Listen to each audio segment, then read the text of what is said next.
Hello, ladies and gentlemen. I'm Krishna C. Nadella, and this is State of Mind. Wrapping up our Welcome to the Real World series, today we're focusing on the new healthcare initiative supported by the BMCC, the Wadhwani Foundation, and the Institute for Family Health. In our previous two episodes, we talked about life after college and the redevelopment of career development. Although the topics themselves proved relevant and timely, it is always better when we can reference and speak to real-life examples of these concepts put into practice. Race to a Job is an initiative of the Wadhwani Foundation, the Borough of Manhattan Community College, and the Community Healthcare Association of New York. It leverages technology to meet the demands of the global skills gap by partnering with industry to develop and deploy jobs-driven curriculum and vocational training through a unique blend of online and offline learner-centric strategies. In addition, it is also closely working with the Institute for Family Health and the Aspen Institute to further the goal of engaging industry partners in the development of the content, training, incumbent workers, and providing job internship and job placement opportunities for students who will be going through the Race to a Job program. Back with us to talk about this in more length are the following guests: Annie Wiseman of the Institute for Family Health, John Colborn from the Aspen Institute, and Rishi Chopra from the Wadhwani Foundation. Annie, John, Rishi, thank you so much for joining me. Thanks. Rishi, let's start with you. Talk to me about Race to a Job. Certainly, I'd love to, Krishna. Thank you. So the whole concept of Race to a Job started about 2 years ago. Our founder, Dr. Ramesh Wadhwani, has been running the foundation in India now for the past 10 years, mainly with an entrepreneurship training program and a skills development program. So he decided it was time to bring the work of the foundation to the US. And the challenges we wanted to address in the US were: how do we help community college students graduate at higher rates? How do we help them pass national certification exams at higher rates? But at the end of the day, how do we help them get jobs? How do we help them get and secure a higher rate of job internship opportunities and job placement opportunities with the types of employers that they desire and that are hiring? So when we did our research, we realized that unfortunately there was a lot of challenges being faced with community college students. I mean, I'll preface that by saying I think that the community college system is one of the greatest gifts we have to give to our students in America. Given the cost of attendance, which is very reasonable in my opinion, given the quality of instructors you have, the quality of administrators you have, I think they do a fantastic job overall. That being said, the graduation rates in some community college students around the country are still unfortunately quite low. So we wanted to take a look at why that's the case. Why in some community colleges you have high graduation rates, high success rates, whereas in some community colleges in some urban areas around the country, such as Chicago and Los Angeles, you have very low graduation rates and unfortunately high dropout rates. So what we hypothesized is, can we leverage new kinds of education technologies, such as taking a blended learning approach and producing online courses to help students understand the material more, pass the national certification exam, but also really have a better experience while doing it. You know, like have more fun while doing it, be more engaged through these interactive kind of online lessons that we're developing. That'll hopefully increase the likelihood that they'll succeed at the end of the day, that they'll actually not only pass their classes, but enjoy themselves while they're doing it and get more out of it at the end of the day. So, you know, what we wanted to do is produce these online courses, but do it in a disruptive model. We didn't want to take the traditional MOOC route, and now MOOC stands for Massively Open Online Course. So there's been a big movement in MOOCs over the past few years in higher education in America. So MOOCs work well for a certain demographic of students. Like, for example, if you already have a bachelor's degree, you already have a master's degree, you're self-motivated, then the chances are, the odds are, you'll do well in a MOOC. But if you're a person at a community college who may be an adult learner, who may be working full-time, may have a family, multiple responsibilities, what research has shown is that you need an extra level of support. You need the support of your classmates, of your instructors, of your peers, in order to successfully complete the course. So unfortunately, the the completion rate for MOOCs was quite low for this demographic of students. So what we want to do is take a different approach and produce a blended learning approach, where not only do you have online courses, you also have a very critical in-class component of the teaching as well. So we wanted to take a different approach and the terminology of this keeps on changing. This is being, from Silicon Valley. So UC Berkeley coined the term Spock, which sounds like a weird Star Wars term, but it's actually, or Star Trek rather. It stands for a small private online course. So it takes a model of one instructor teaching 20 or 30 students instead of one instructor teaching thousands of students worldwide, which is what a MOOC would do. So we felt that this would be more of an intimate, more engaging way to teach the students while still taking advantage of the technology and still taking advantage of the online piece of it. So that's why we kind of married the two and used this blended learning approach.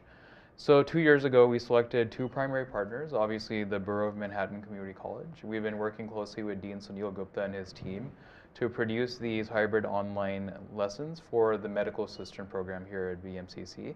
And Annie has been a very close partner with us since day one, being one of the chief subject matter experts that we've been turning to for her expertise and industry expertise, because we really wanted to make sure that this was industry validated, and really we wanted to make sure that industry partners are at the table from day one designing these online courses. So the students can be reassured that not only are they getting content from academia, but they're also getting the content from industry as well. So these are the two kind of essential elements here. One is that it's a blended learning approach, and two is that it's very not only driven by academia, but driven by industry as well. I have to ask a question before you continue, Rishi. Workplace development programs, workforce initiative programs, we hear about them all the time. And I truthfully have seen both sides of the table where people have been very supportive of them, but they've also been very suspect of them and skeptical. What's the differentiator? What is the value proposition of this program? Obviously, Spock is a good point to start from, but how is this going to differentiate itself from other programs that maybe not have succeeded in the past? So I think the way this is differentiating is that it's using technology in a new way, which is challenging a lot of the traditional ways that these classes have been taught. And it's really asking for us to disrupt the model within the classroom as well, right? So it's asking for teachers to be more open-minded. So many times when I would go to meetings with faculty, I would get like a really warm reception from administrators and deans, but more of a kind of a suspect kind of, response from faculty, because faculty, and understandably so, are very protective of their curriculum, Sure. right? So they don't want someone else coming in from the outside, like, well, who are you coming in and telling me what I should do with my curriculum or how I should teach my course? But when you explain it to them and explain the reasons why we want to do this and the objectives behind it, then they start to realize more and more, well, yeah, you know what, you're right. We could use a deeper connection with the industry. We could use technology to help those students who might not be able to come to class every day, who might need that online part of it to really master the material at home, give themselves more of a flexible schedule. Maybe this would help our students. So it takes a lot of time and convincing and persuasion, but at the end of the day, I'm seeing this more and more throughout the country, that more and more faculty are realizing now that they need to kind of step outside the box and think in different ways to teach this content to their students in different ways, right? Because obviously, looking at the graduation rates in a variety of colleges, something is not working right and something needs to change, right? So when you bring this to the table, luckily we are getting a positive response from faculty. And students are getting excited by this too. Like I did a pilot test in New Mexico, in Albuquerque, New Mexico. We have a partnership there. And students brought their smartphones and iPads to the test. And they're like, oh, how cool is this? Like now we can learn about how to take blood pressure on my iPhone, right? Before that, I would be reading this big, huge textbook, which some people like, some people don't like. Now it just gives them that extra level of flexibility, that extra mode on how to learn this, right? So go ahead. I was just going to say, I think, Rishi, I think in addition to the technology, I mean, your really deliberate engagement of employers in this work also makes this a really standout. We know when we look around the country at the most successful workforce development and occupational training programs, that those that really engage employers, that design the curriculum in ways that are going to get at the skill needs of employers, that are delivering that curriculum in ways and in cycles that are consonant with the hiring patterns of employers, and that engage employers directly in the program itself, end up with better results, both in terms of completion rates and in terms of placement rates for folks coming out of those programs. So I think you really need to take credit for that as well. That's really an important Thank you piece so of much, Sean. I completely agree with you. And also wanted to give credit where it's due, also with the Aspen Institute. Like, I think the Upskill America coalition that you guys are putting together right now, the hundreds of employer partners you've assembled around the country are going to be extremely advantageous to not only our program, but to many programs all throughout. So I completely agree with you. And I think the partnership with Annie has been so helpful to us since day one. Annie's been with us through all the ups and downs, and over a year and a half now she's been attending all our design meetings. And she tells us, like, this is what we see in the field when new medical assistants come in.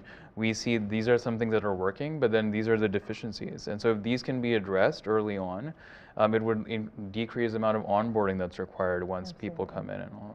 Yeah, absolutely. I completely agree. And from an industry perspective, it's very exciting because we actually have a say in what people are being taught. So when they come to us as new graduates, they're not so green, if you will. And so they've done a lot of the things. And so if I can work with some other folks in my organization and talk to nurse managers and talk to different folks and be able to figure out what they need on day one and be able to put that back into the curriculum a little bit, I think it helps the student and it also helps the employer.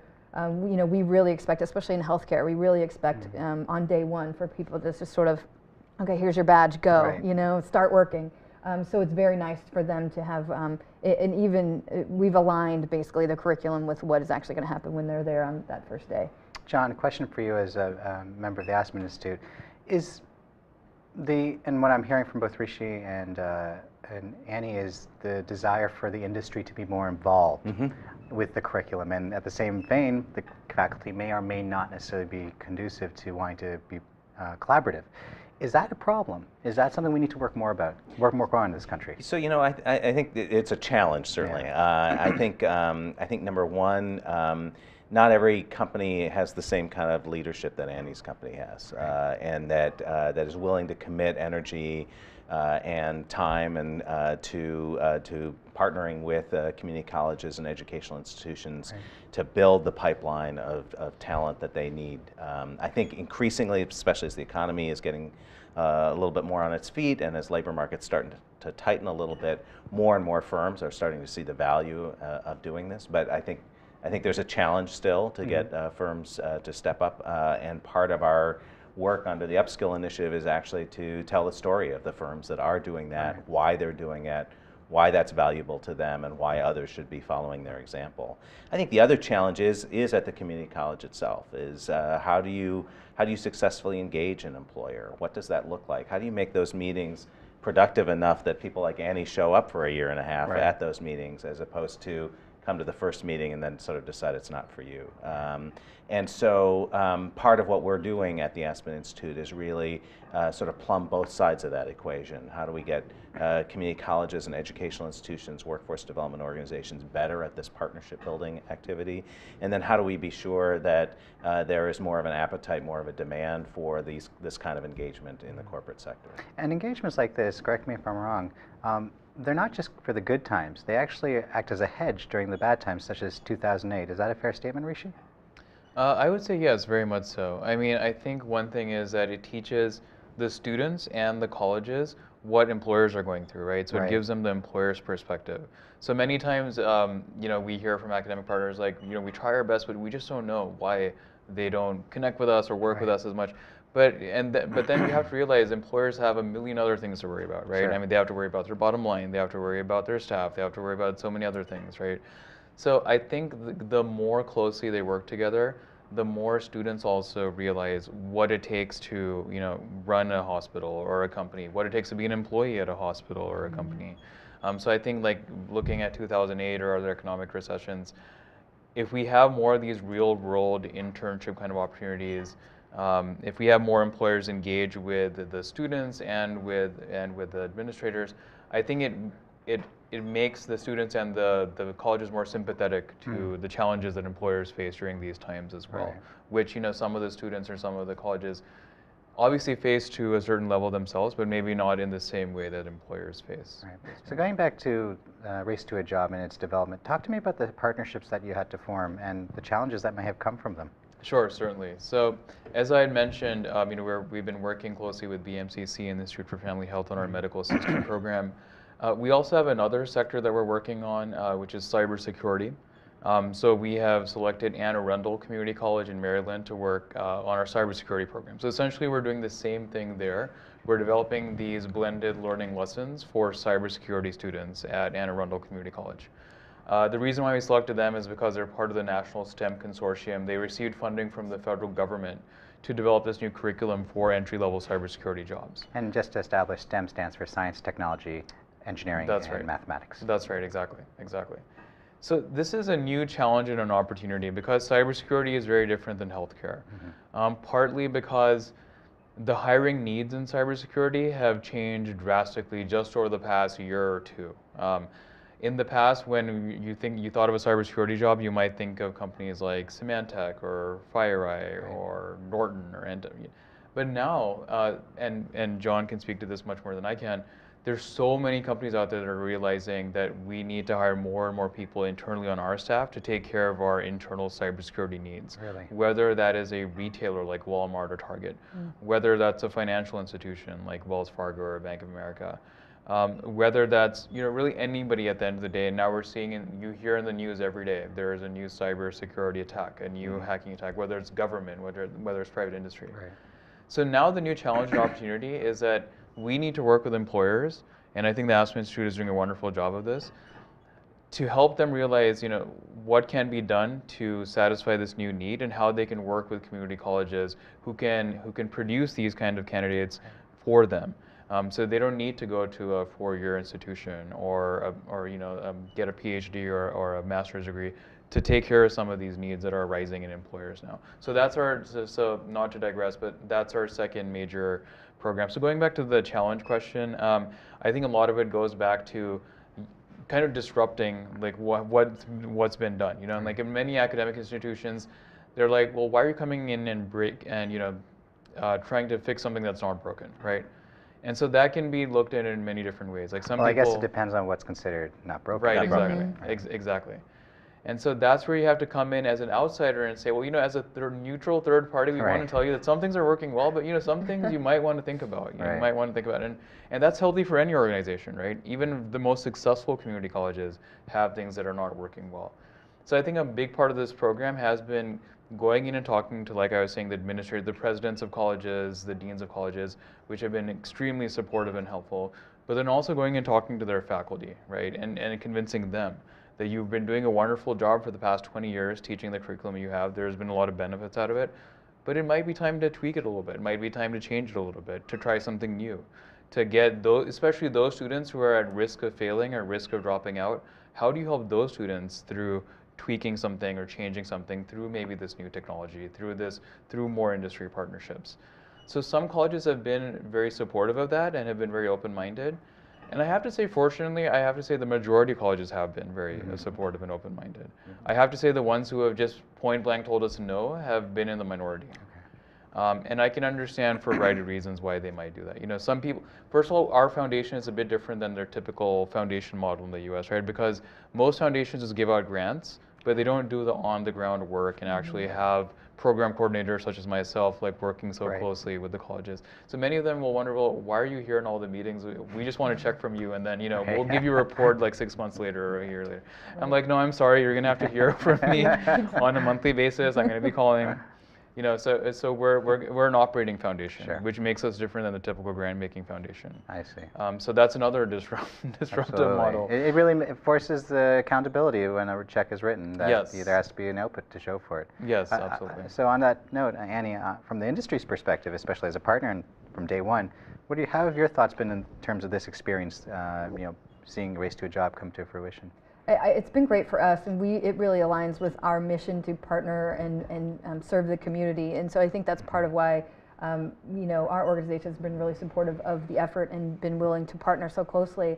But it does still take some convincing on my part when I'm a year and a half later and I'm still going to these meetings and what exactly are you doing again, and sort of having to explain the model and make sure that people really understand, knowing that we will sort of get back. There will be a return on the investment, and for us.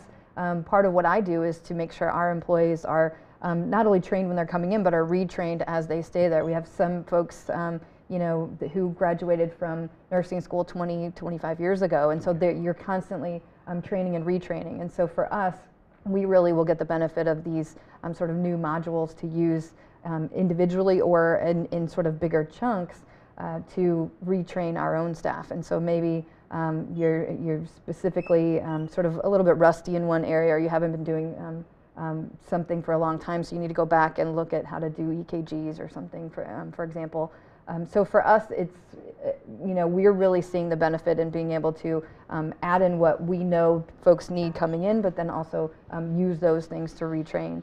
So for us, it was sort of a no-brainer.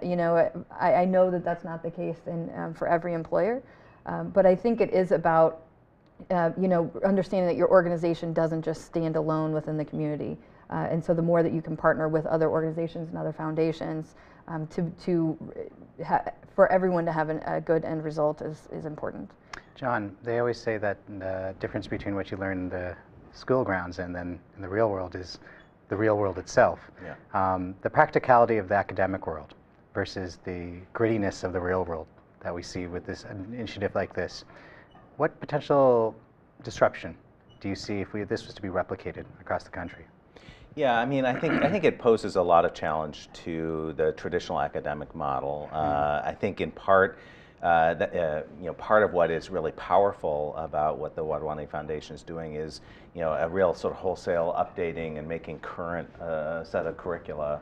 I think, if you think about how long it takes to put a textbook out, or it used to take to put a textbook out, that's fine maybe for physics. The laws of physics haven't changed too much. I sure hope not. But in practical and applied areas, the pace of change in the workplace is so fast that we really need different models of getting curriculum out there, which is, I think, partly the power of the technology here, is that you can swap out a module relatively quickly. It isn't about doing a whole new print run, and I think that's so. I think that's one of the challenges that the Academy faces as it tries to think about this.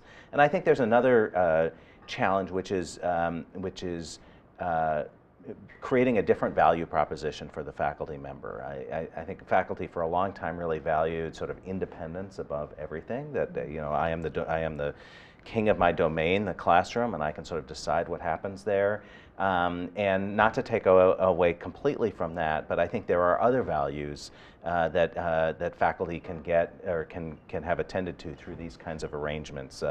Learning new things from industry, engaging on cutting-edge issues, updating pedagogies and approaches in a way that they might not have been able to do on their own. Right. And so I think having those kinds of conversations with faculty, with deans and with administrators is really bringing some new thinking to how the Academy should operate, and inevitably that creates some challenges where a few of your schools will say no.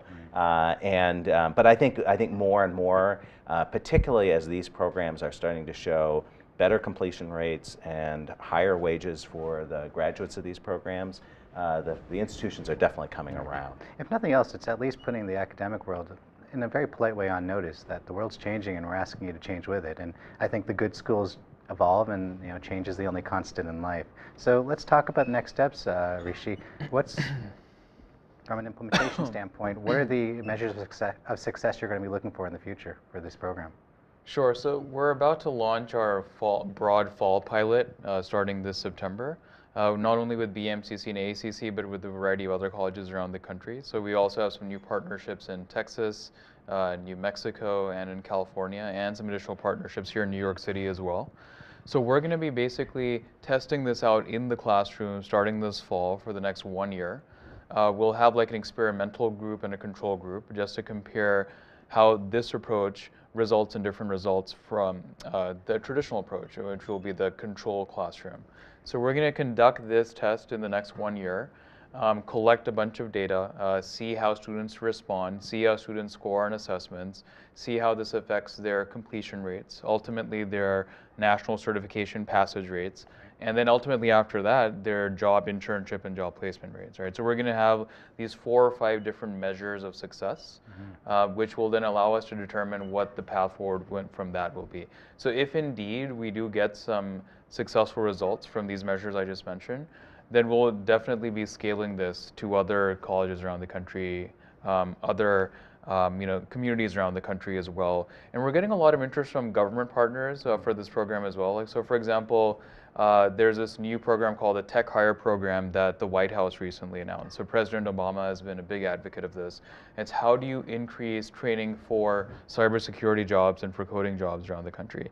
And what can the federal government do to encourage such training and encourage further partnerships between community colleges and businesses and nonprofits as well?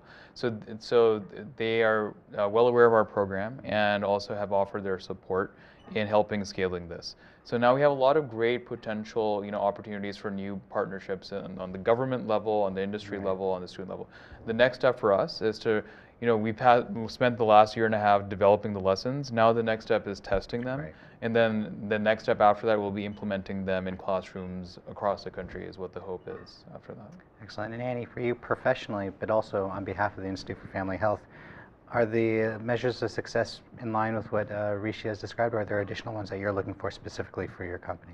Absolutely. I mean, for us, in addition to what's happening at sort of the community level and improving that pipeline of folks that will hopefully eventually come to work with us, I really would like to see in the next year to 2 years us to really get a hold of these modules and start to really test them internally with our folks to make sure that they resonate and that they work for people at different places in their career, basically.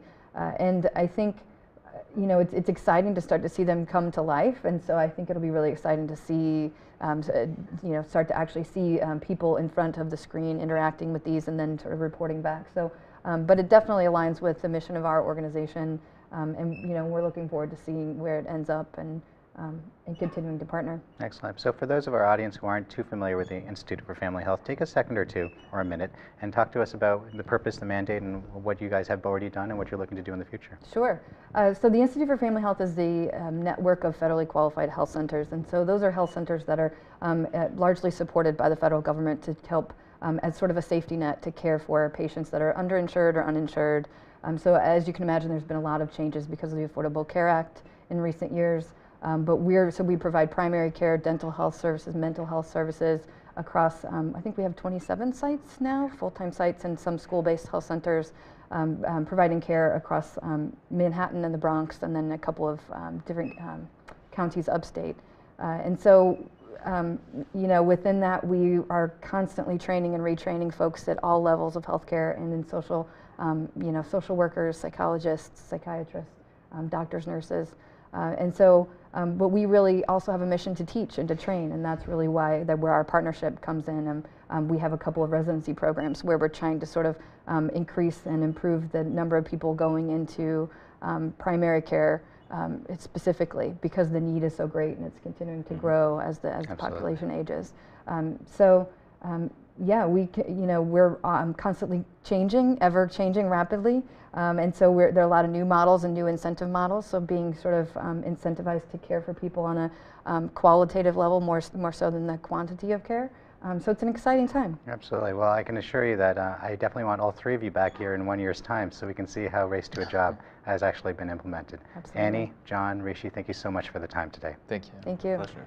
On that note, that'll wrap up our show for today. If you like what you saw in today's episode, please subscribe to our YouTube channel. In addition, if you have any questions or comments for the show, feel free to reach out to me via email or Twitter. And for those of you that would like to keep up with the ongoings of State of Mind, please check out our website at www.bmcc.cuny.edu/stateofmind. Ladies and gentlemen, thank you so much for your time, and remember, every life is a book, make yours a bestseller. Have a good night.